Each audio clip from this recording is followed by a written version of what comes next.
Today, let's take a mindful look at what the psychologists recognize as the Dunning-Kruger effect.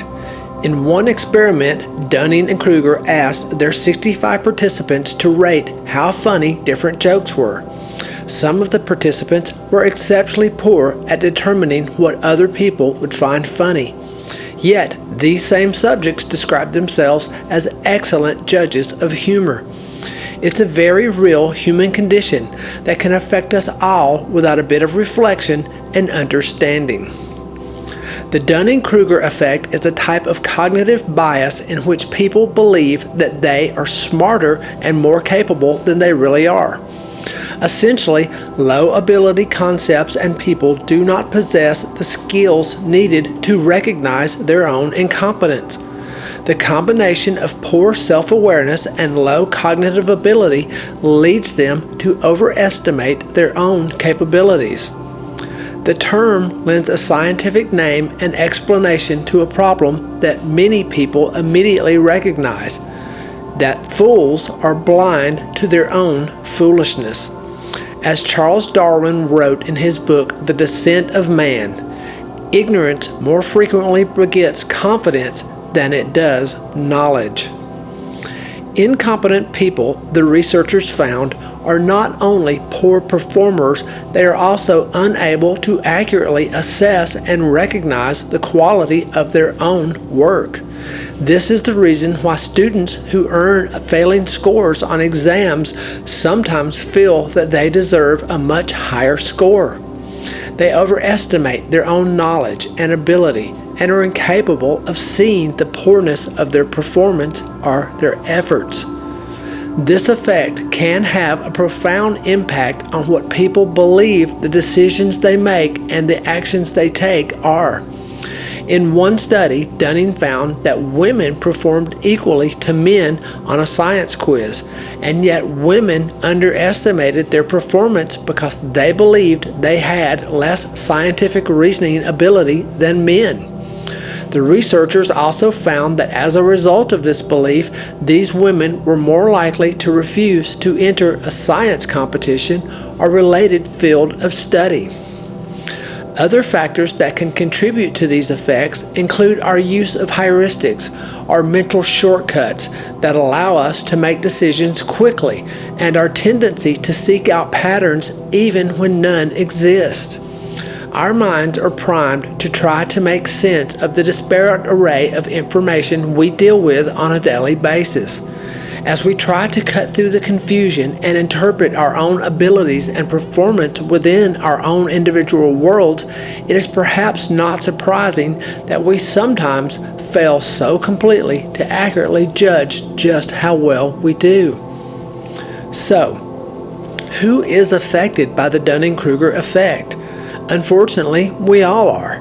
This is because no matter how informed or experienced we are, everyone has areas in which they are uninformed and incompetent. You might be smart and skilled in many areas, but no one is an expert at everything, especially in today's modern world. The reality is that everyone is susceptible to this phenomenon, and in fact, most of us probably experience it with surprising regularity. People who are genuine experts in one area may mistakenly believe that their intelligence and knowledge carries over into other areas in which they are less familiar. A brilliant scientist, for example, might be a very poor writer. In order for the scientist to recognize their own lack of skill, they need to possess a good working knowledge of things, such as grammar and composition. Because those are lacking, the scientist in this example also lacks the ability to recognize their own poor performance at writing. So, at the other end of the proverbial stick, what do genuine experts think of their own abilities? Dunning and Kruger found that those at the high end of the competence spectrum did hold more realistic views of their own knowledge and capabilities. However, these experts actually tended to underestimate their own abilities relative to how others did.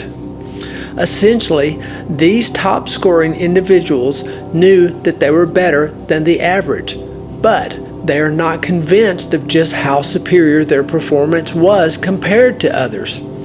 The problem in this case is not that experts don't know how well informed they are, it's that they tend to believe that everyone else is just as knowledgeable, and that can be a problem. So, is there anything that can minimize this phenomenon?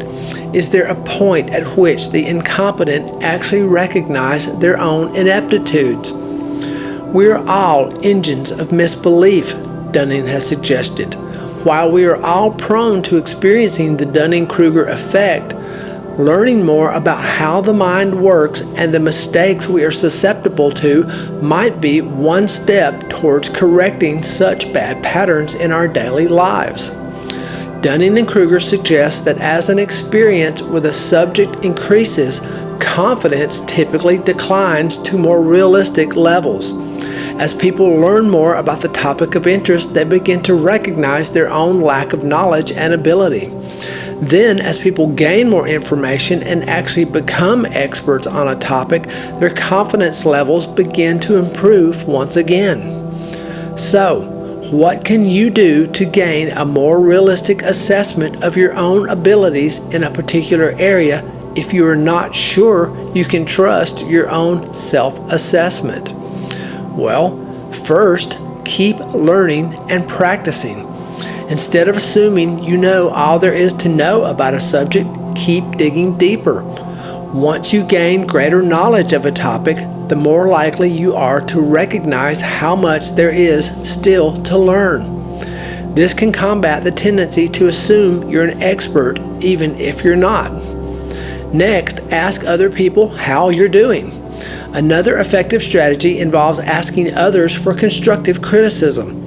While it can sometimes be difficult to hear, such feedback can provide valuable insights into how others perceive your abilities. Next, question what you know.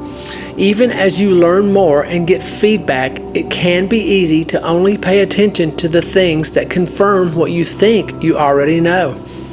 This is an example of another type of psychological bias known as the confirmation bias. In order to minimize this tendency, keep challenging your beliefs and your expectations. Seek out information that challenges your very ideas. The Dunning-Kruger effect is one of many cognitive biases that can affect our behaviors and decisions from the mundane to, yes, the very life-changing. To avoid falling prey to the Dunning-Kruger effect, people can honestly and routinely question their knowledge base and the conclusions they draw rather than blindly accept. As David Dunning proposes, people can be their own devil's advocates by challenging themselves to probe how they might possibly be wrong. To look within without bias and really try to grasp how the mind itself must become clear and unbiased. Meditation is just such a tool and perspective. Individuals could also escape the trap by seeking others whose expertise can help cover their own blind spots, such as turning to a colleague or a friend for advice, or seeking and accepting constructive criticism. Continuing to study a specific subject will also bring one's capacity into clear focus. Metacognition is what psychologists call the knowledge about your own thought processes and the ability to understand your own cognition. This refers to the ability to think about your own thinking. It is one of the skills that make the human a dominant race, since we can reflect on thoughts and change them consequently. The amount of metacognition increases when our ability of a certain task increases. We are then able to reflect on our overconfidence and adjust it to a more realistic thought level. Meditation is a fabulous tool for peeling back the layers and looking inward. It can give us the space to step back and consider not just who we are, but why we are. So set aside a few moments each day to sit and dive deeply into your processes of thought, comprehension, and how you bring it all together, not just for yourself, but for others both known and unknown. A little honest self-reflection can be the best light that lets us all shine. If you like the Weekend Wisdom series, please consider hitting the subscribe button and check the bell to receive notifications about new episodes. Also, feel free to contribute topics or questions you would like to learn more about. I thank each of you for all of your kind words, messages, and support. As always, peace and love, Jim.